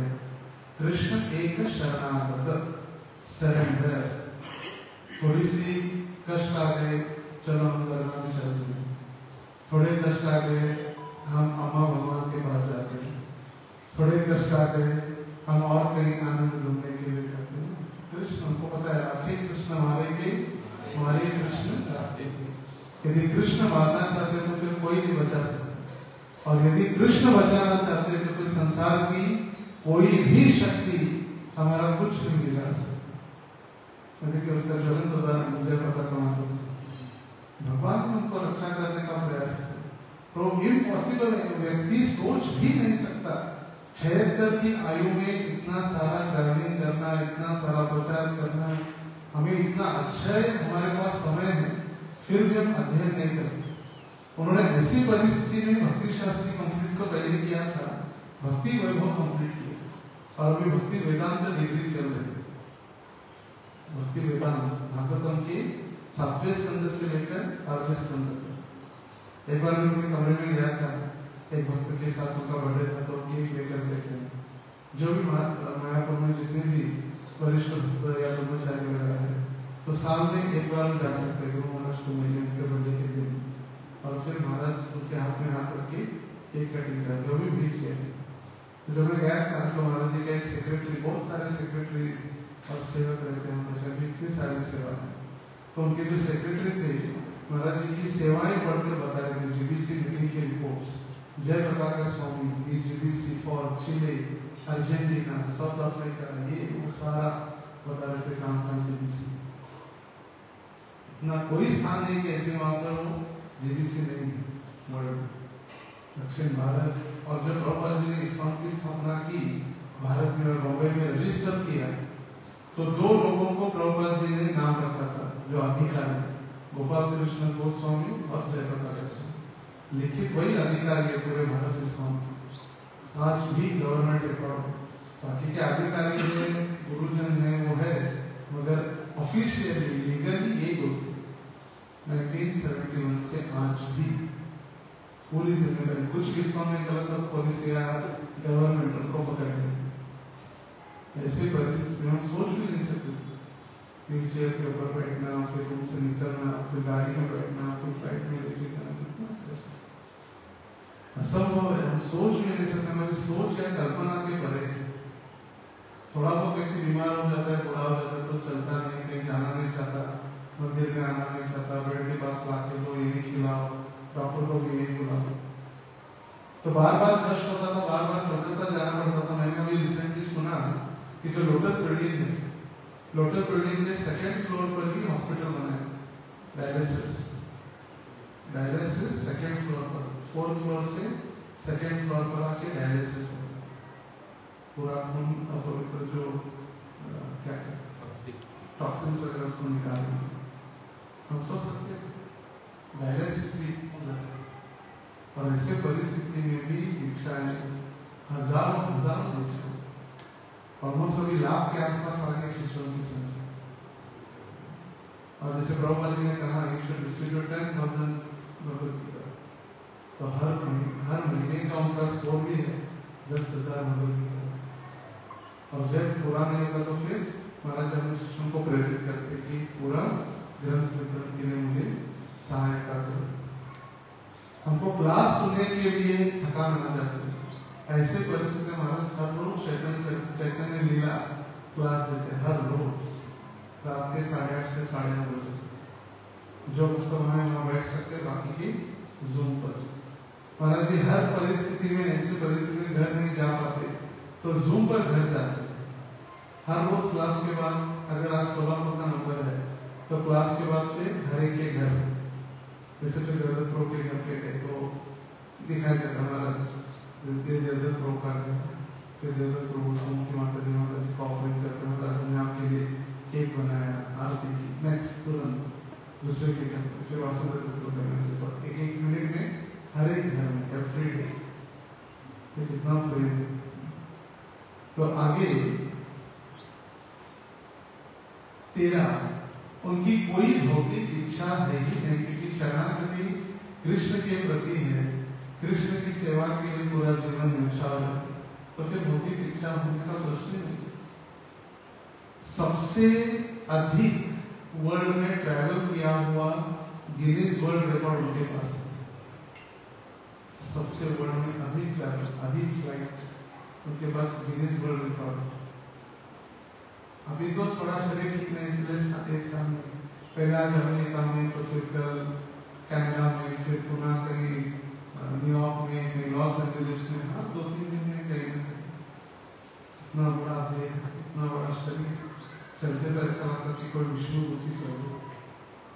जब बीमार होने के पहले कई सारे भक्तों ने देखा था कैसे चलते थे एकदम राजा की तरह, और पीछे सारे शिष्य मॉर्निंग वॉक में भी 50-100-200 शिष्य मॉर्निंग वॉक में चलते मतलब डंडा था पकड़ के पूरा माया को भी क्राउन लगा के आते थे। फिर गौशाला में जाके 1 गिलास गोमूत्र पीकर फिर दर्शनार्थी के पहले 7 बजे उनकी गुरु पूजा होती थी स्वरूप किचन। सारे शिष्य आकर उनकी गुरु पूजा, फिर दर्शनार्थी और टेम्पल हॉल में प्रभुपाद जी की गुरु पूजा। मतलब ऐसे पूरा देह तो सोच भी नहीं सकते। ऐसे आज भी हमारे समक्ष जो उदाहरण है। 14 वो बहुत नम्र है, और नम्रता की तो क्या कहना है। महाराज इतने नम्र है, सारा श्रेय श्री प्रभुपाद जी और अपने शिष्यों को दे। एक बार रात्रि के बाद 2 बजे वे जब कर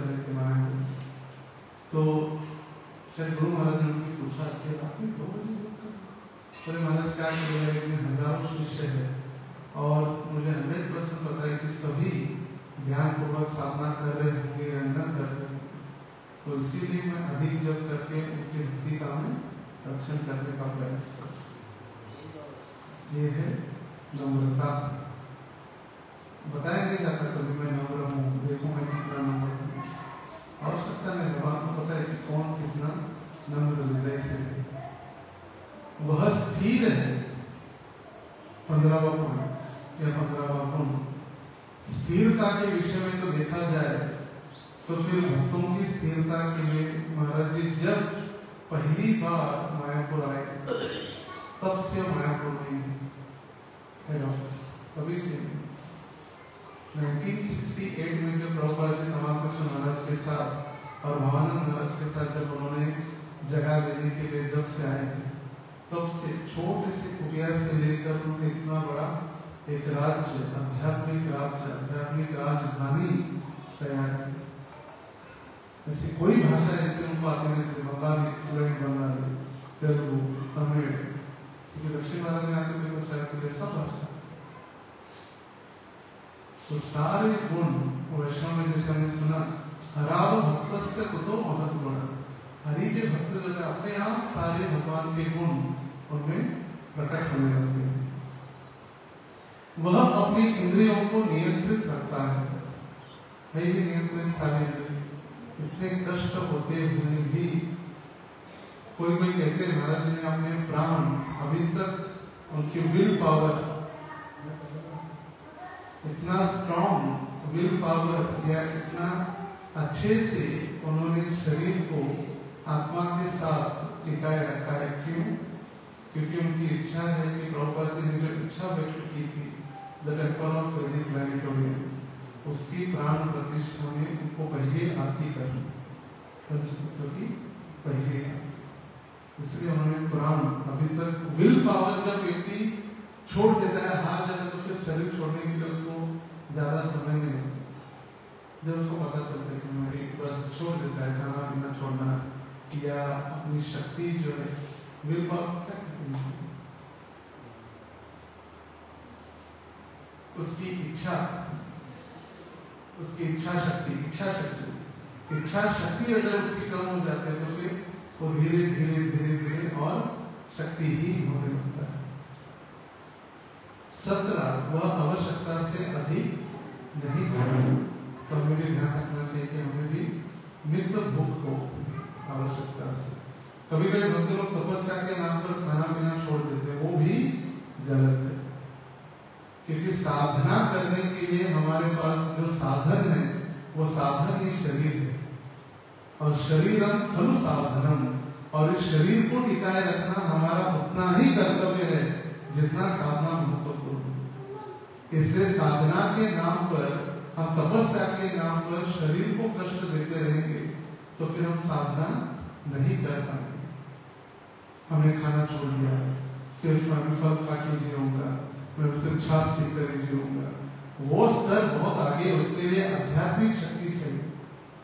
अभी इस तौर पर जो हमने कहा है डूज एंड डोंट्स, ये करो ये न करो, 2 समय का प्रसाद। यदि हम 2 चपाती अगर पचा सकते तो 2 खा सकते हैं, अगर 4 पचा सकते तो 4 खा सकते हैं, क्योंकि वो पचाने वाली शक्ति भी भगवान है। पचानन्नम चतुर्विधम, 4 प्रकार का जो भोजन पचाने वाले भगवान है। कौन से 4 प्रकार का भोजन?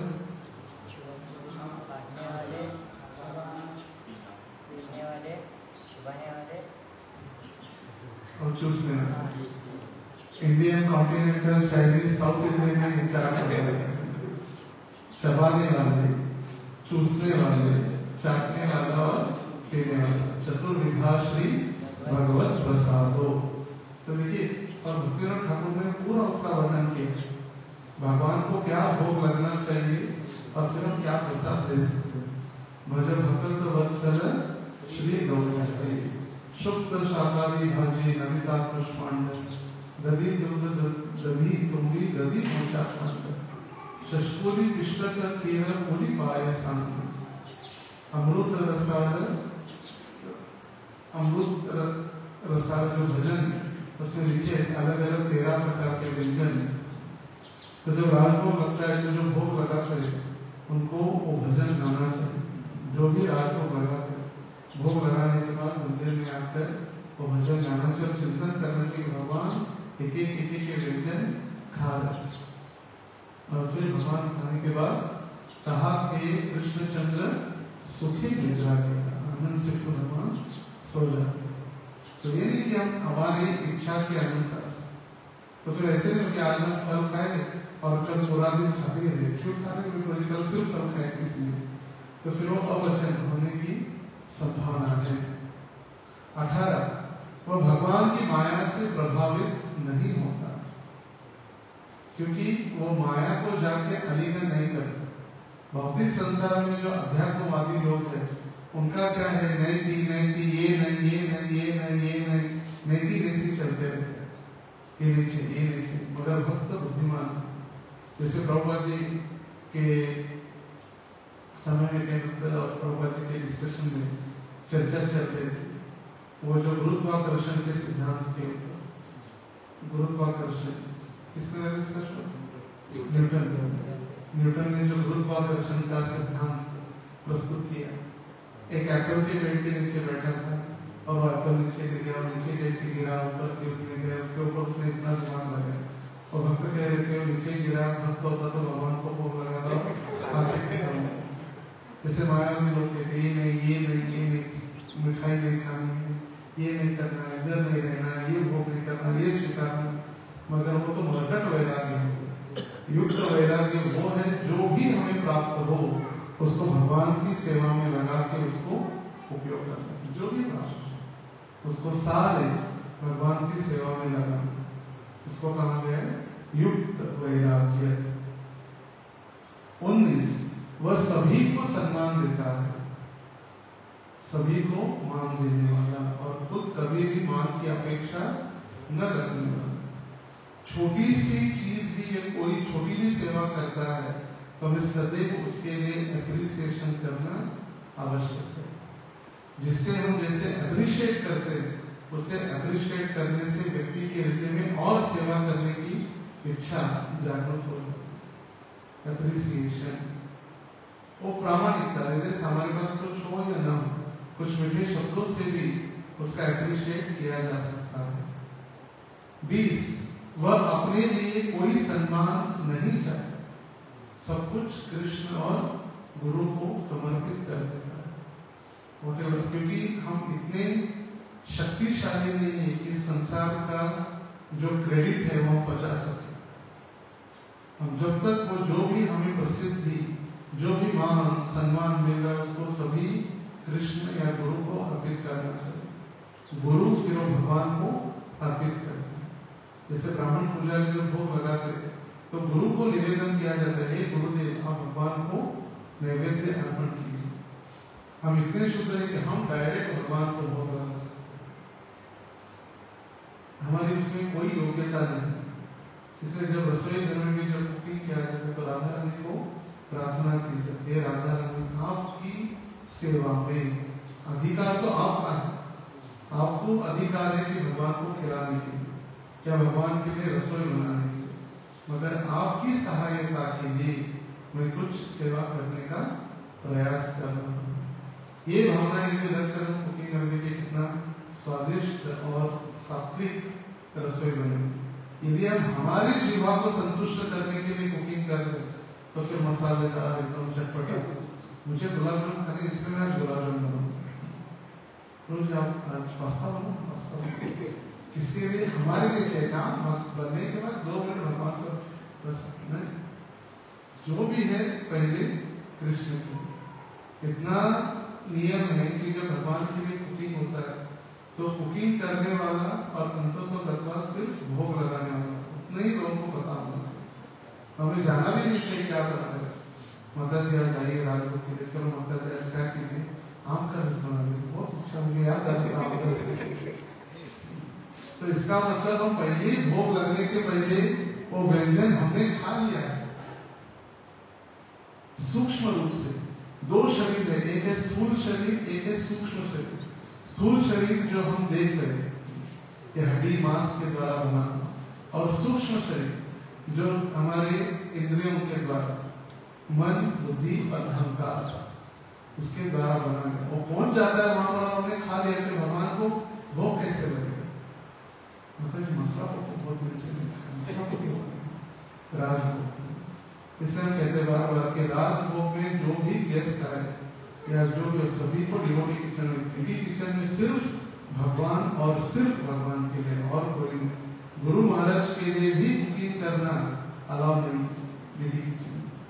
जब वो भगवत धाम चले जाएंगे तब उनके लिए कुकिंग करके भोग लगा सकते हैं, मगर जब तक इस पृथ्वी पर है वो लीलाएं कर रहे हैं, उनके लिए भी कुकिंग करना डिवोटी किचन में अनुमति नहीं। तो फिर हम किस पेट पे कुकिंग?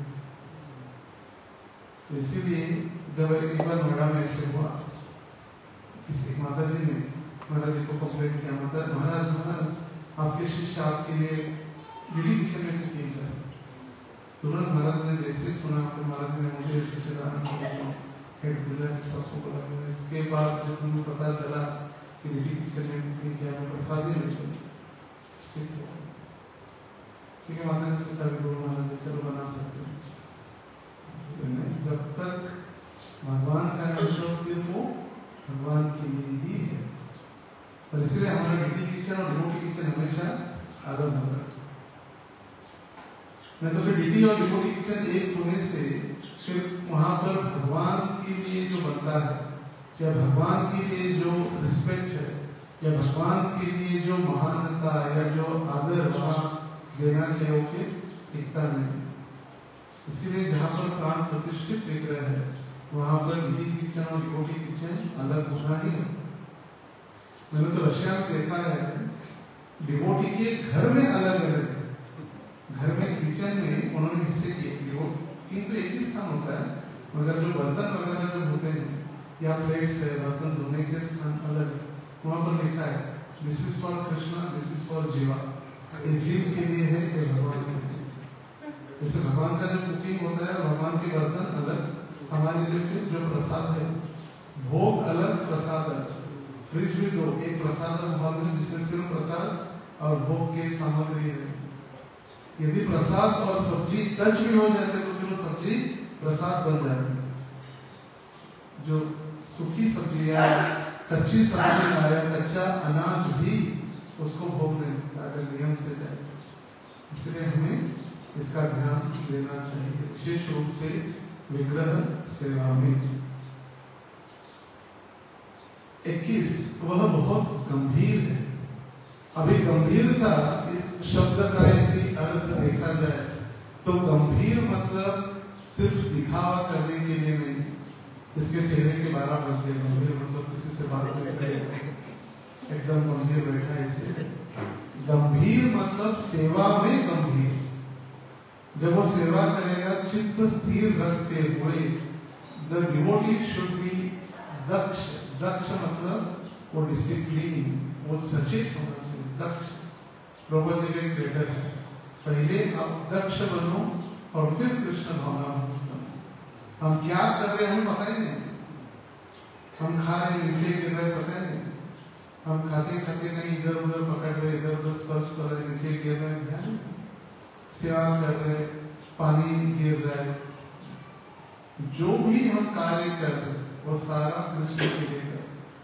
फिर जो व्यक्ति 16 घंटा सेवा करता है तो 6 घंटा सोना भी वो सेवा में परिवर्तित होता है।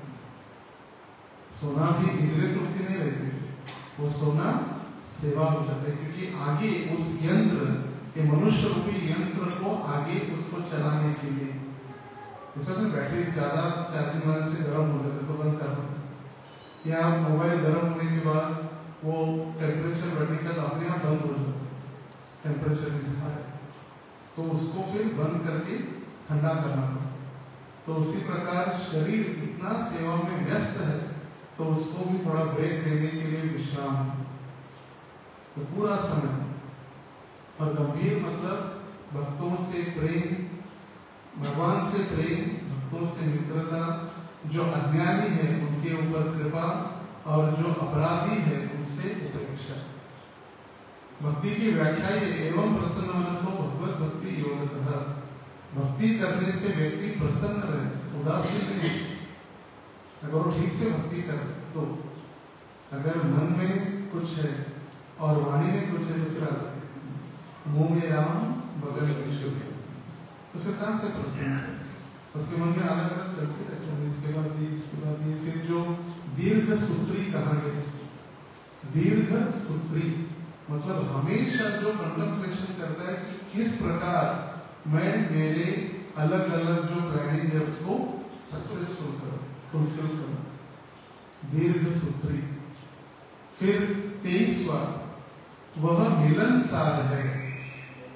मिलनसार का इंग्लिश शब्द है 23 नंबर, फ्रेंडली।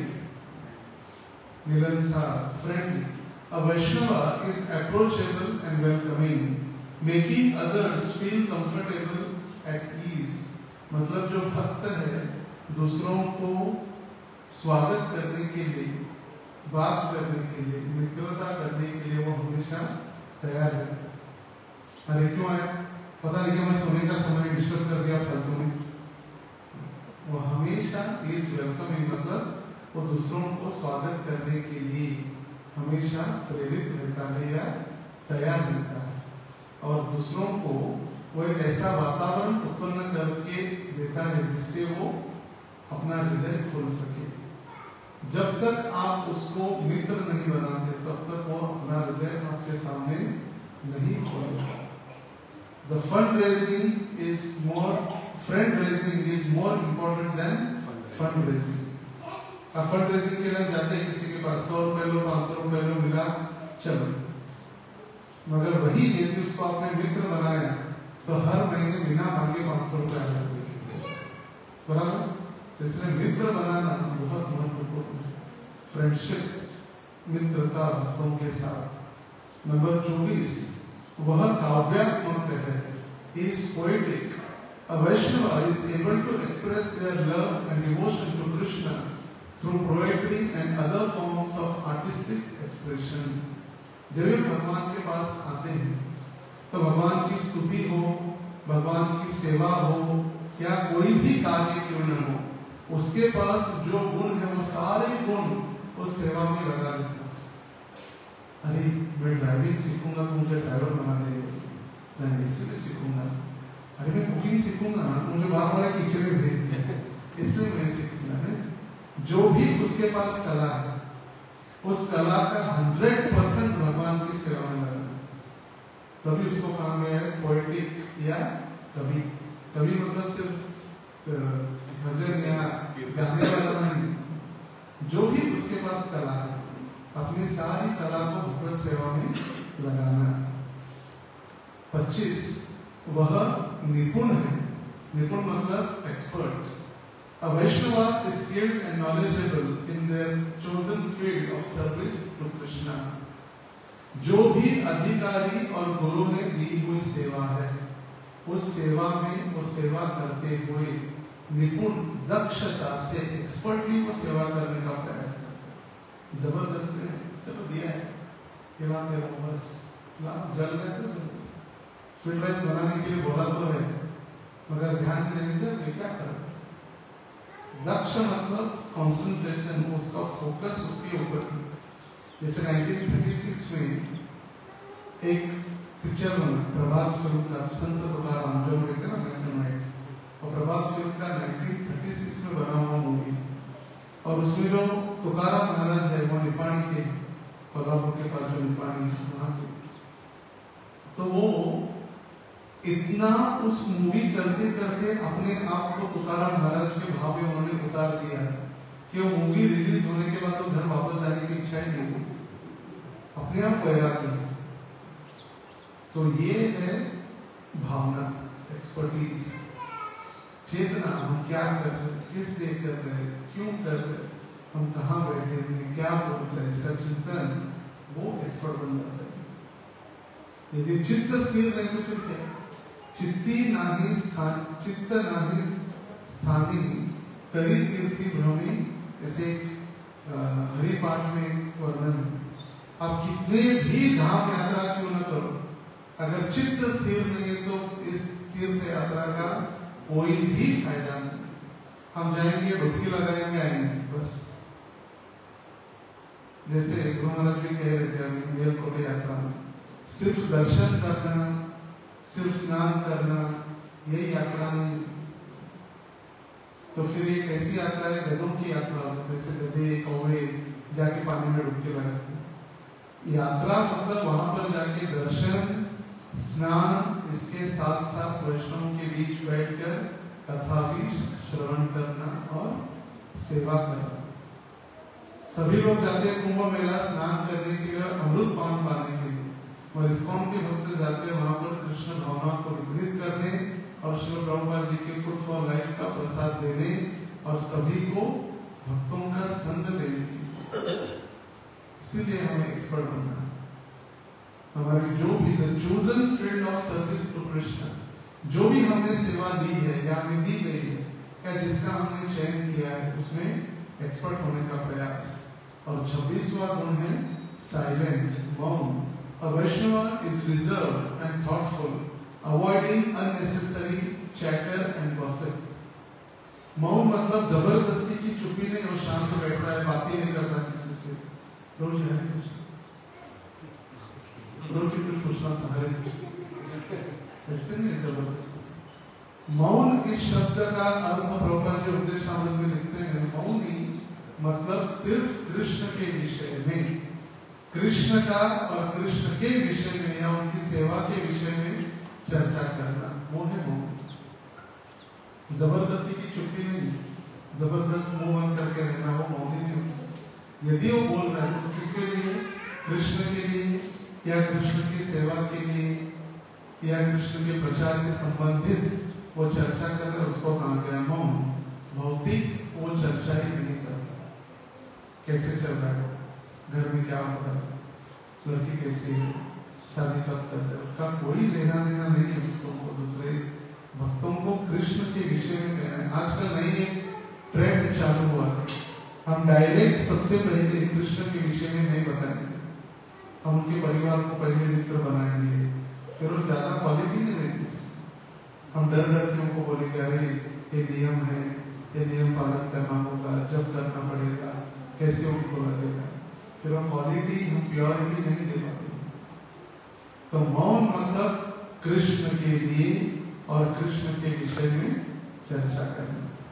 तो सारे गुण हम सारे भक्तों में, और विशेष रूप से जैसा हमने कहा कि परम पूज्य जयप्रकाश स्वामी महाराज जी के जीवन में हम देख सकते हैं सारे गुण। महाराज जी का आविर्भाव 9 अप्रैल, आज 9 अप्रैल कल का दिन, 9 अप्रैल 1949 एकादशी, जो आज की कामदा एकादशी, रामनवमी के बाद आ रहा है। परम पूज्य लोकनाथ स्वामी महाराज जी का आविर्भाव तिथि है देवशयनी आषाढ़ी एकादशी। परम पूज्य गोपाल कृष्ण गोस्वामी महाराज जी की व्यास पूजा जन्माष्टमी के बाद जो आती है वो एकादशी, और फिर रामनवमी के बाद एकादशी जो है वो आज की एकादशी। जॉन गॉर्डन एडमन उनका नाम था, जॉन गॉर्डन एडमन। तो प्रभुपाद जी ने उनको बना दिया गौर जन धन, गौरांग महाप्रभु के पार्षद। प्रभुपाद जी ये भी कहे कि जब चैतन्य महाप्रभु मायापुर में लीला कर रहे थे, उस समय जयप्रकाश महाराज उस लीला में थे। जयप्रकाश स्वामी was there in चैतन्य लीला। जैसे महाराज जी के लिए प्रभुपाद जी कहे, लोकनाथ स्वामी is just like Saint Tukaram. तो वे भक्त कह रहे थे कि महाराज तुकाराम महाराज चैतन्य महाप्रभु के आंदोलन में भाग लेने के लिए पुनः लोकनाथ स्वामी के रूप में अवतरित हुए। तो उसी प्रकार चैतन्य लीला में भाग लिए थे, प्रभुपाद जी को असिस्ट करने के लिए पुनः महाराज अवतरित हुए। John Hubert and Lorin Edmund उनके माता पिता, और जन्म हुआ मिल्वॉकी जो शहर है अमेरिका में, मिल्वॉकी से मायापुर। गौर जन धन, देखिए कितनी शुरुआत से ही वो अलग अलग सेवाएं करते रहे, और जब वो 14 वर्ष के ही थे उस समय उनको कुछ स्किन डिसीज हुआ था, त्वचा रोग, और त्वचा रोग के कारण वो अलग अलग पद्धति से भगवान को पुकारने लगे कि दवाई काम नहीं कर रही थी। तो फिर भगवान की शोध में ढूंढने के लिए जब गए तब उनको कृष्ण भावनामृत का संपर्क हुआ। और इस्कॉन में आए कैसे? जब भगवान को ढूंढते ढूंढते ढूंढते जिनके आध्यात्मिक जीवन के विषय में चर्चा कर रहे थे, कृष्ण को ढूंढ रहे थे, आध्यात्मिक जीवन, जयानंद प्रभु रथ बना रहे थे। रथ जयानंद प्रभु का जो रथ के ऊपर लगा था ना फोटो, वो जयानंद प्रभु रथ बना रहे थे और उनको चक्का लगाना था, सेट करना था। तो रथ को उठाने के लिए, मदद करने के लिए इनको बुलाया था जॉन को, और थोड़ा मदद करो। और देखिए अभी यहाँ पर एक गृहस्थ, एक सन्यासी या गुरु को सेवा में लगा, तो इसीलिए हमें ये कभी नहीं सोचना चाहिए कि हम ब्रह्मचारी है, सन्यासी है, पिताजी। हमें कभी ये नहीं सोचना चाहिए कि हम कभी ब्रह्मचारी बन गए, वरिष्ठ बन गए, एक गृहस्थ पति थे। नहीं, इवा विप्रतिभा न्यासी शूद्र कहने नहीं, जय कृष्ण तत्ववेत्ता सही गुरु है। तो जयानंद प्रभु जैसे गृहस्थ ने उनको सेवा में लगाया, वो कृष्ण भावनामृत के संपर्क में आ गए जब ये रथ यात्रा का उत्सव बन रहा था। फिर 1968 में महाराज जी ने पहली दीक्षा दी, जय पताका दास, 1968 मॉन्ट्रियल में श्री प्रभुपाद जी ने उनको दीक्षा दी। और राधाष्टमी के दिन 1970, सिर्फ 2 साल बाद प्रभुपाद जी ने उनको संन्यास दिया राधाष्टमी के दिन कलकत्ता में, क्योंकि इस समय मायापुर उनका स्थान कलकत्ता में राधाष्टमी के दिन 1970। तो आज जो भी गौड़ीय संप्रदाय है या गौड़ीय मठ जो है या गौड़ीय सन्यासी, चाहे इस्कॉन हो या गौड़ीय मठ, सबसे द लॉन्गेस्ट सन्यासी जय पताका महाराज, जो सबसे लॉन्गेस्ट, कितने वर्ष हुए? 70, और ये 2025, 55 साल से सन्यास आश्रम में। 25-26 की आयु होगी सन्यास जब लिया होगा, 55 वर्ष से, 55 साल भी कोई जिएगा तो भी बहुत बड़ी बात है। यहाँ पर 55 साल से उन्होंने अपने सन्यास का, इसलिए गौड़ीय सारस्वत या गौड़ीय मठ या गौड़ीय ब्राह्मण या गौड़ीय संप्रदाय पूरा मायापुर, कलकत्ता, बंगाल, जो भी जहाँ पर भी गौड़ीय प्रचार है, वहाँ के सबसे द लॉन्गेस्ट सन्यासी जो है वो जय पताका महाराज, त्रिदंडी भिक्षुक जय पताका स्वामी। तो फिर उसके बाद उन्होंने मायापुर, भारत में अलग अलग जगह पे प्रचार, और फिर प्रभुपाद जी के आदेश से Shri Prabhupada told Jay Pataka Maharaj to distribute 10,000 Bhagavad Gita and 1 lakh small books every month. कितने? 10,000 महावीर बुक और 1 लाख every month, रोकर व्हील चेयर के ऊपर भी कर। फिर जो इस्कॉन मायापुर जो भी हम देख रहे हैं उनकी ही पूरी देन है।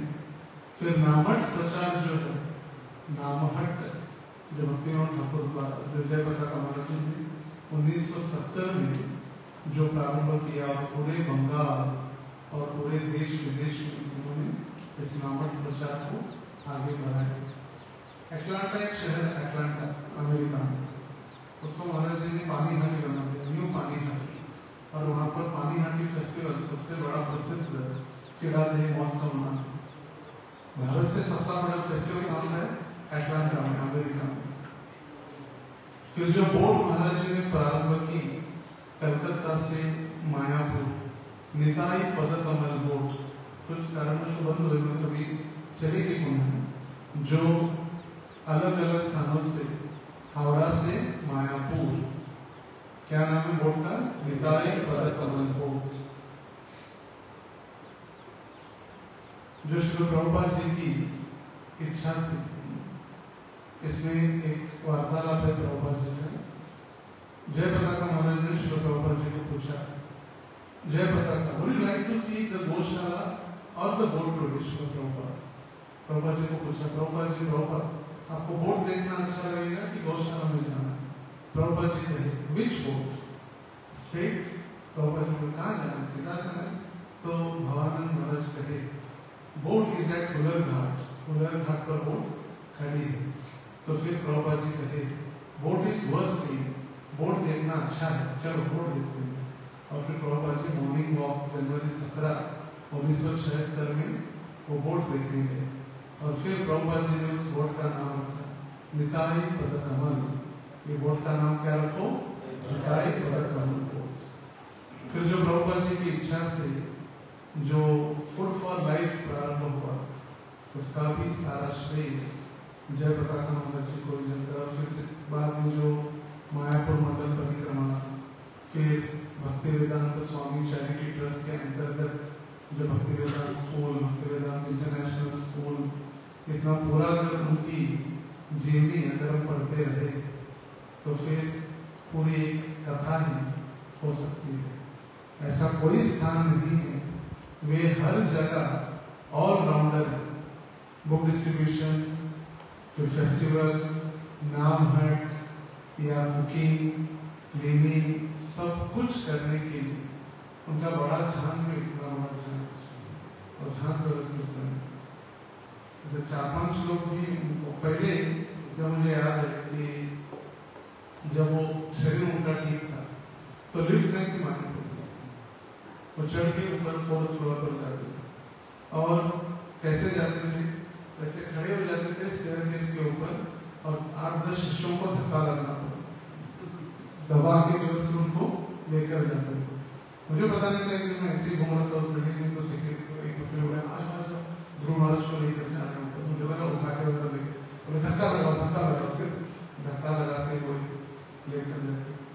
तो पूरा जब भी प्रचार के निकले तो उनको देखकर ही लोग आकर्षित हो जाते। उनका जो दिव्य शरीर इतना एकदम देखकर ही सभी आकर्षित हो जाते। जब हम तिरुपति में अन्न क्षेत्र में टीटीडी में जो प्रसाद दे रहे, वो प्रसाद भी उनकी देन है। पहले वहाँ पर प्याज लहसुन यूज किया जाता था, फिर महाराज ने टीटीडी के जो अधिकारी से बात करके उनको समझा उन्होंने भगवान को प्याज और लहसुन भोग नहीं लगता, तो वहाँ पर शुद्ध भोजन जो वैष्णव प्रसाद हम कभी भी जाके वहाँ ले सकते हैं।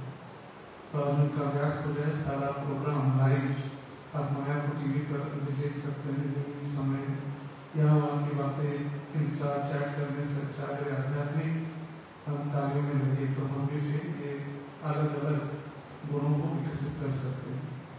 श्री प्रभुपाद की जय। परम पूज्य जय प्रकाश स्वामी महाराज की जय। कामदा एकादशी महोत्सव की जय। गौर प्रेमानंद।